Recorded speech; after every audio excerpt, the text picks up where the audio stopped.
Well, good morning, everyone. Good morning.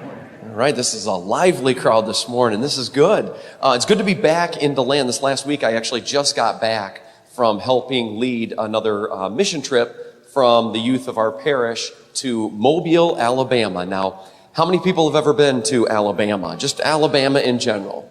Okay, quite a few of you. Good. So those of you who don't, I'm going to give you a little insight into Alabama. Everything in Alabama is slower.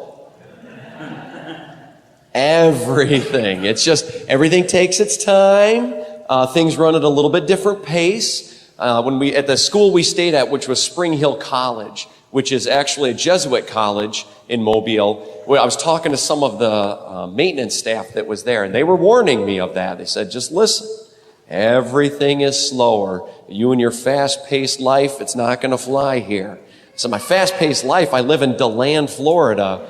And I didn't know where that was either, so I said, don't worry, we're not too fast-paced. But, some people ask, well, Rick, what do you guys do on a mission trip? Why go to Mobile, Alabama? First of all, if you're going to go on a mission trip, why not go somewhere exciting, right? Go off to Africa, go to Mexico, go to Honduras, which I've done. I've done many of those things. I've taken groups to Venezuela, to Mexico, to Honduras, to all over the United States. And people think, well, you should be, building huts for people and fighting mosquitoes and malaria and all these things. And I never know what people expect when they hear mission trip. So I want to tell you a little bit about kind of what we did on our mission trip this last week. And I got to tell you, 2 of the prior 3 weeks I was actually on mission. I did a mission group in Tampa, Florida, and then I did the one in Mobile, Alabama. And I see a couple people that were on our trip with us today, Jesse Giles, so I won't kind of point you out right over there. But we had a great group of about 36 people that left from here at St. Peter Parish last week and spent the week in Mobile, Alabama. What did we do? Well, there was a variety of things to do. Our personal group went to St. Benedict's School, which is about a 75-year-old Catholic school.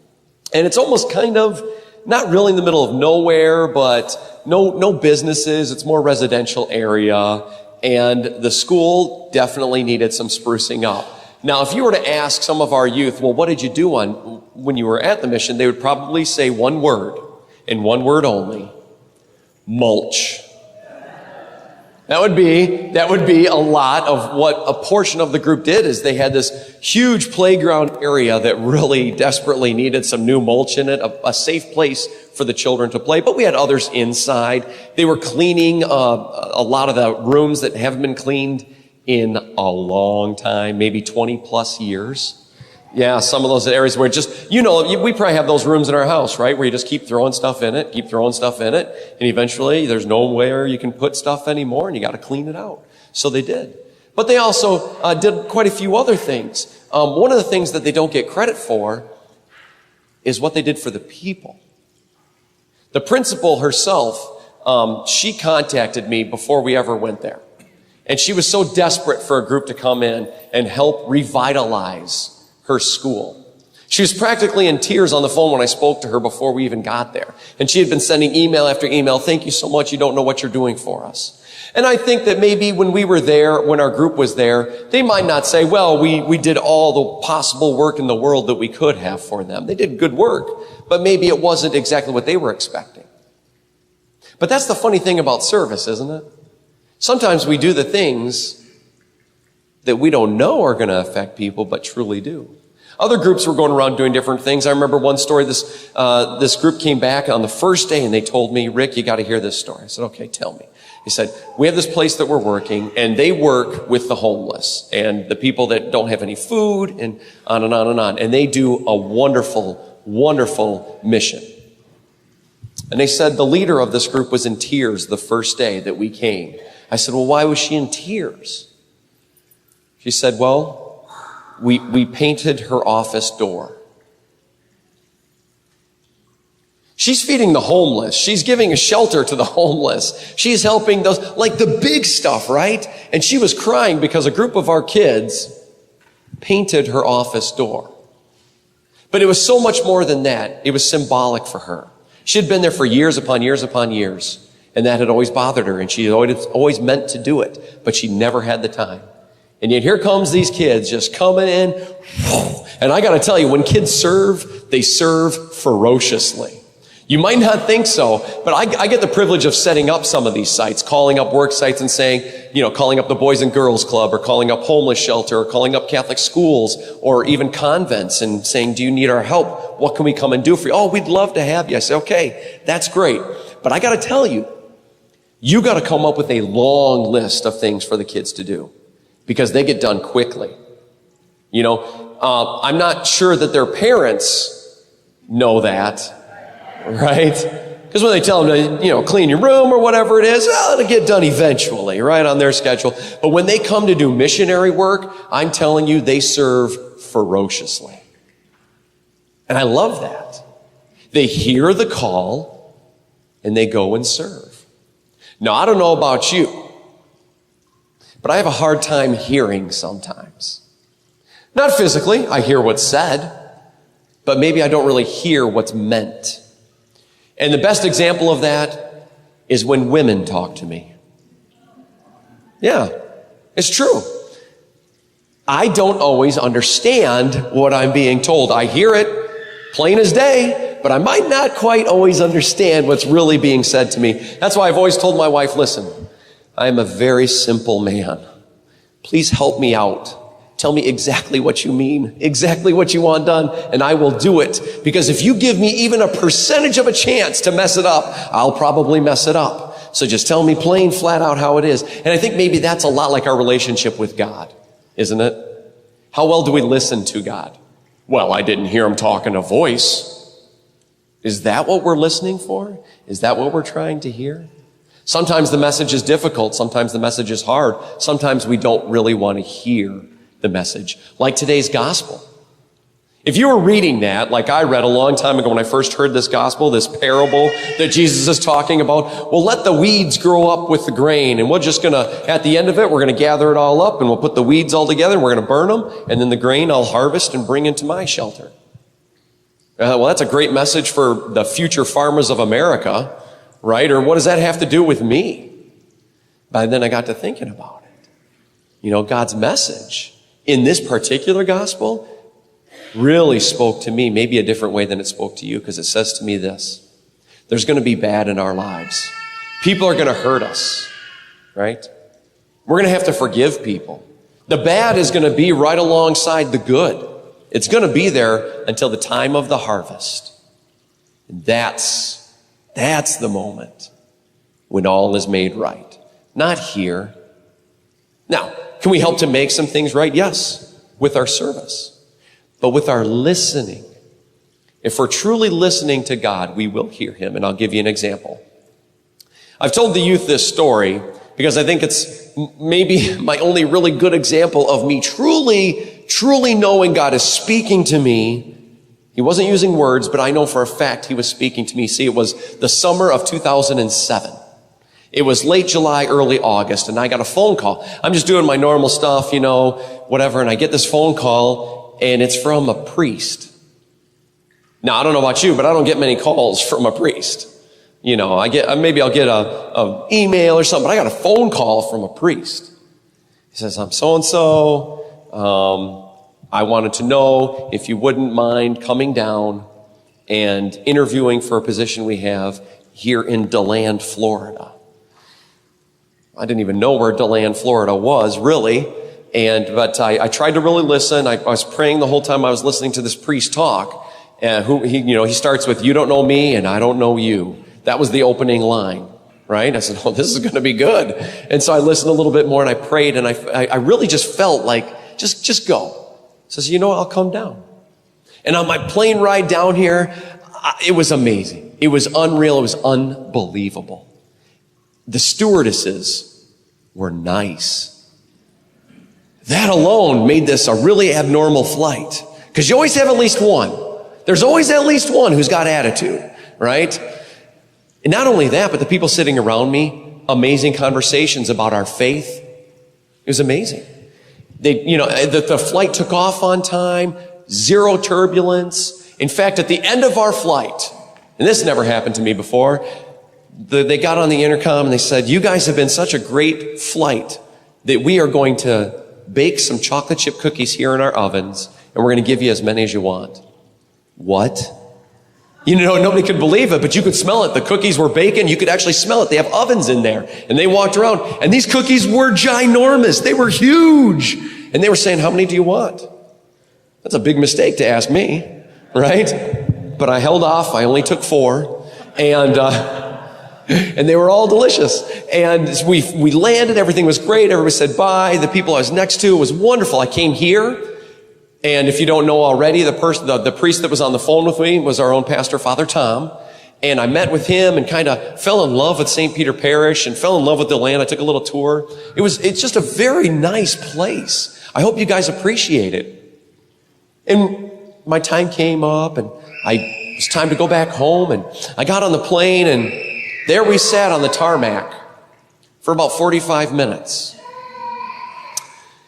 And the stewardesses were not the same stewardesses as I had on the way down. In fact, they were the opposite of the stewardesses I had on the way down. Throwing luggage in, slamming stuff, lift your tray, put that bag underneath the front. Okay, all right. And the people next to me, you know what they did? Earbuds right in the ear. They didn't want any part of talking or being social or anything. And then finally we took off. And I thought I was going to die in that plane for real. I mean, we had so many problems, so much so the seatbelt sign was on pretty much the whole flight, and they didn't want us getting up. We landed late. It was awful. They just wanted to get us out of the plane and go home. And that's when I prayed. I said, God, what does all this mean? Speak to me. And then I listened.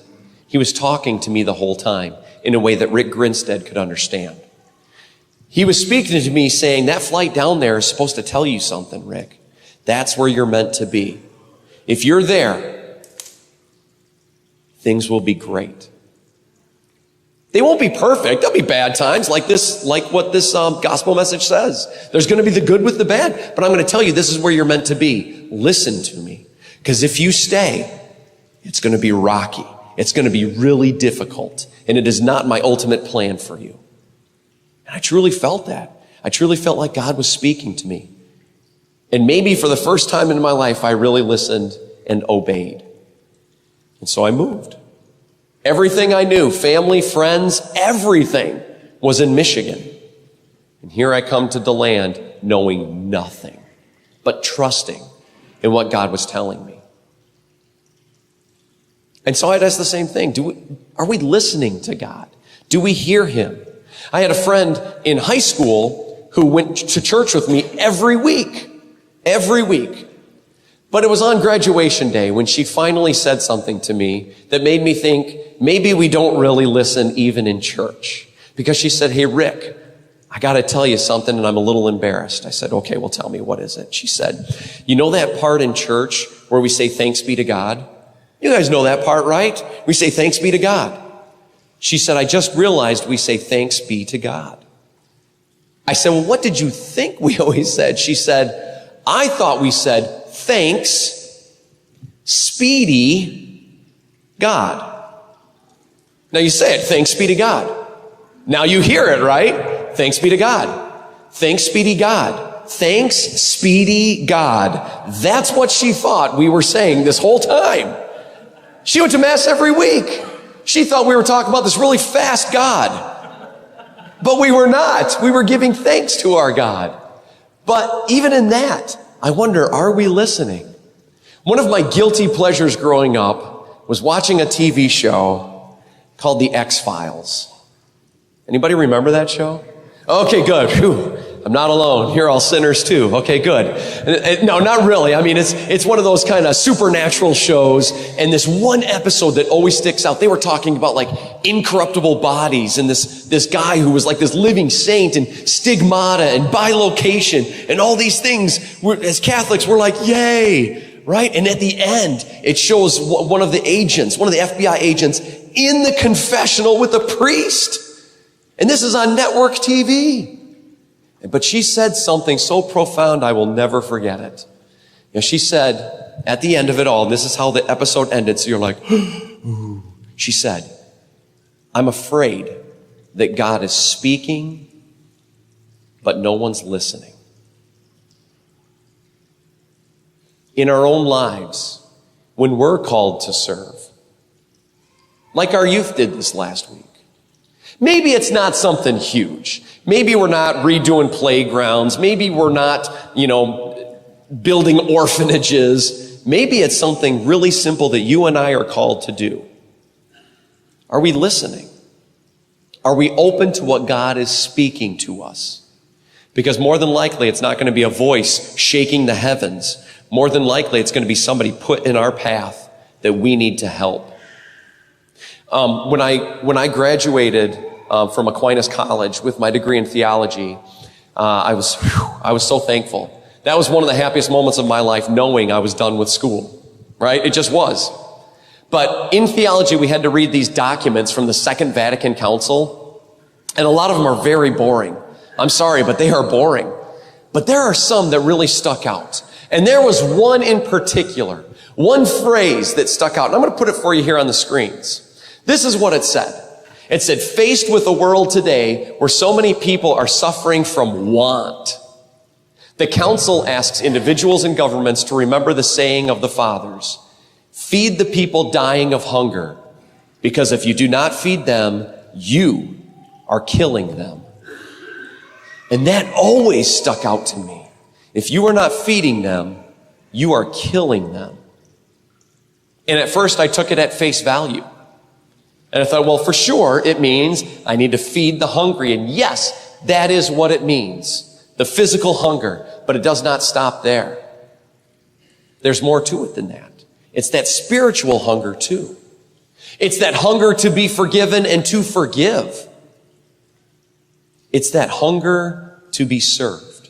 As Christ taught us himself by washing the feet of his own disciples.